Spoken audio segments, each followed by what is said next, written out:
السلام کو دیکھیں،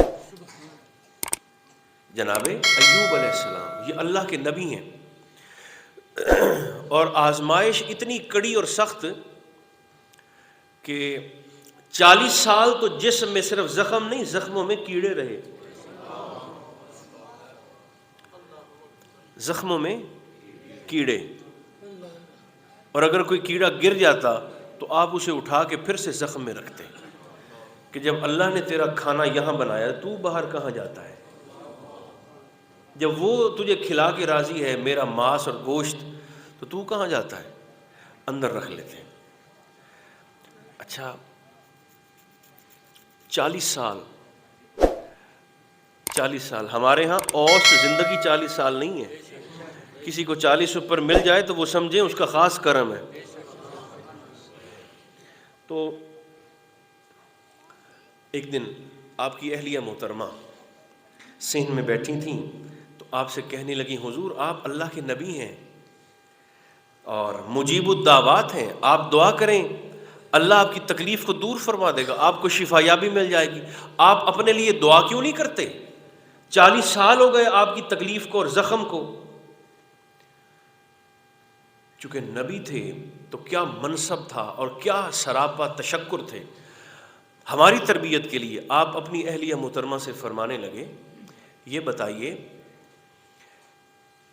کہ اس نے مجھے صحت کتنے سال دی ہے؟ اہلیہ نے کہا حضور 60 سال۔ کتنے سال؟ 60 سال آپ تندرست رہے۔ تو فرمایا بیماری کو بھی 40 سال ہوئے ہیں، بیماری کو بھی 60 سال ہو لیں تو پھر دعا بھی کر لیں گے۔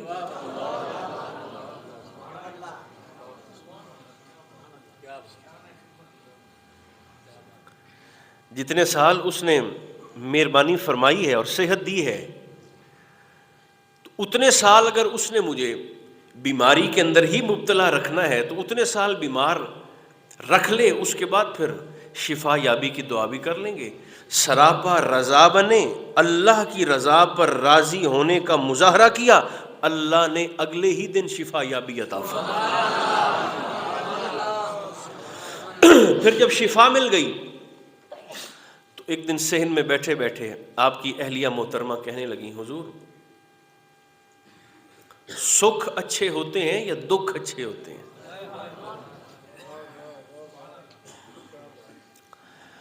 تو آپ نے فرمایا سکھ بھی اللہ کی عطا ہے، دکھ بھی اللہ کی عطا ہے۔ تو فرمایا مجھ سے اگر پوچھیں تو دکھ زیادہ اچھے ہیں،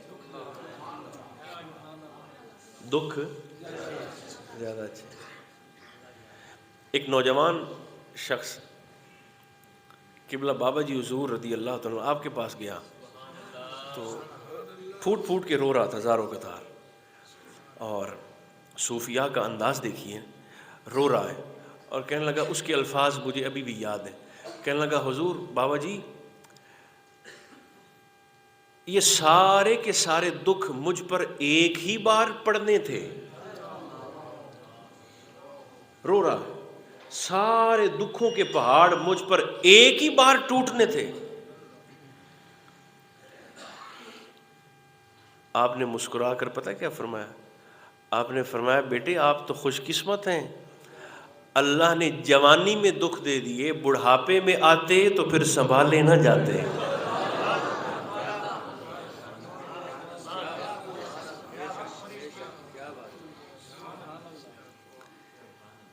بڑھاپے میں دکھ آ جائیں تو پھر سنبھالے نہیں جاتے۔ تو آپ تو خوش قسمت ہیں کہ اللہ نے آپ کو جوانی میں ہی آزمائش میں ڈالا ہے کہ آپ میں سہنے کی اور جرنے کی طاقت ہے۔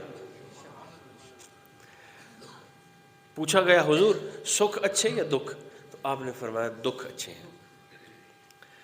وجہ فرمایا وجہ یہ ہے کہ میں جب بیمار تھا، حضرت ایوب علیہ السلام، میں جب بیمار تھا تو 24 گھنٹے میں ایک بار میرا اللہ میرا محبوب اپنی شان کے لائق اپنی آواز میں مجھ سے پوچھا کرتا تھا ایوب تکلیف زیادہ تو نہیں؟ فرمایا 12 گھنٹے اس آواز کے نشے میں رہتا، اگلے 12 گھنٹے اس آواز کے انتظار میں رہتا۔ 40 سال میں کوئی ایک دن ایسا نہیں آیا کہ جس دن میرے محبوب نے میرا حال نہ پوچھا ہو۔ تو زخم تو اور درد تو بہانہ تھے محبوب کی آواز کو سننے کا، یہ بھی اس کی کریمی ہے۔ شفا تو مل گئی ہے، مگر شفا کے بعد میرے کان اس کی آواز سننے سے محروم ہو گئے۔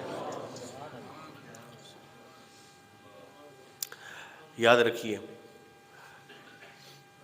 درد بڑے پیارے ہوتے ہیں۔ بعض دفعہ انسان کو عبادت اس مقام تک نہیں لے جاتی جس مقام تک انسان کو دکھ لے جاتا ہے۔